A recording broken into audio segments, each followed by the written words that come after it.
بسم اللہ الرحمن الرحیم۔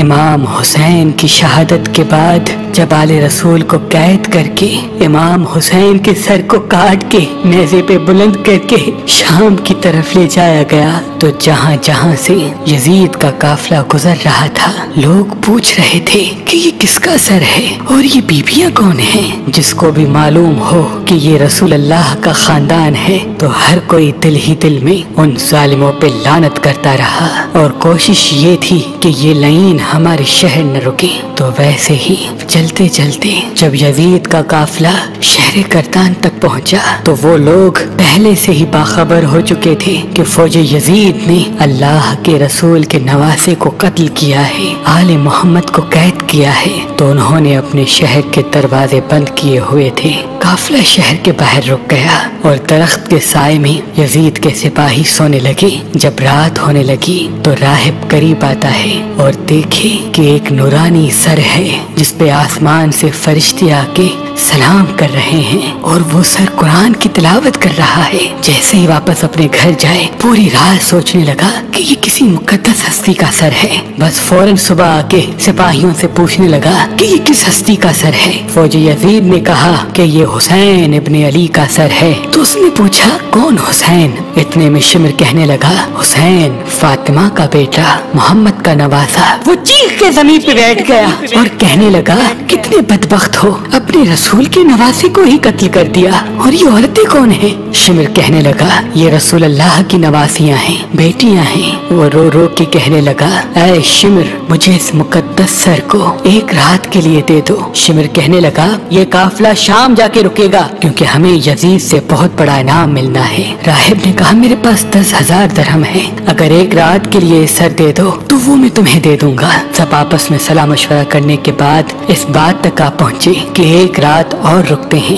بالآخر ان ظالموں کو 10,000 درہم دے کے راہب امام حسین علیہ السلام کا سر لے کے اپنے گھر آ گیا اور ایک پتھر پہ آ کے اس سر کو رکھا اور زاروں قطار رونے لگا۔ اتنے میں امام حسین علیہ السلام کے سر سے آواز آئی اے راہب یاد کر جب تو اولاد کی دعا کروانے کے لیے میرے نانا کے پاس آیا تھا اور تمہارے مقدر میں اولاد نہیں تھا، میں نے اللہ سے دعا کی، اللہ نے تجھے 7 بیٹے عطا کر دیے اور تم نے کہا تھا کہ ایک مرتبہ میرے گھر آنا۔ اے راہب آج میں حسین تیرے گھر آ ہی گیا۔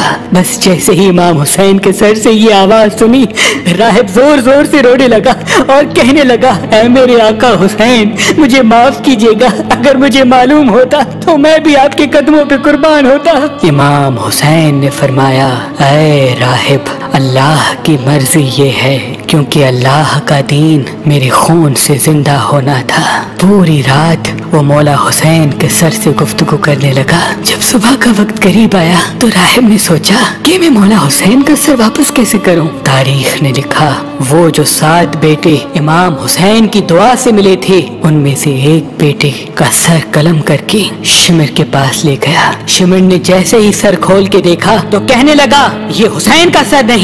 وہ واپس آیا، دوسرے بیٹے کا سر قلم کیا، انہوں نے وہ دیکھا، پھر کہا یہ حسین کا سر نہیں۔ ایسے کرتے کرتے راہب نے امام حسین کے عشق میں اپنے 7 بیٹے قربان کر دیے۔ جب آخری بیٹے کا سر شمر نے دیکھ کے یہ کہہ دیا کہ اے راہب تو وعدہ خلافی کر رہا ہے، اگر حسین کا سر نہیں دیا تو ہم تیرے پورے خاندان کو قتل کر دیں گے۔ بس جیسے ہی واپس اپنے گھر پہنچا تو امام حسین کے سر سے آواز آنے لگی اے راہب اپنے سارے بیٹوں کے سر ان کے جسم کے ساتھ رکھو، اللہ کے کرم سے تمہارے سارے بیٹے زندہ ہو جائیں گے اور میرے سر کو اٹھاؤ فوج یزید کے حوالے کر دو، کیونکہ یہ اللہ کی مرضی ہے، ہمیں شام تک پہنچنا ہے اور ہر گلی ایک ایک بازار سے گزر کے قرآن کی تلاوت سنانی ہے، میری بہن زینب کو خطبے دینے ہیں اور ایک ایک بازار سے گزرتے ہوئے اسلام کی تبلیغ کرنی ہے۔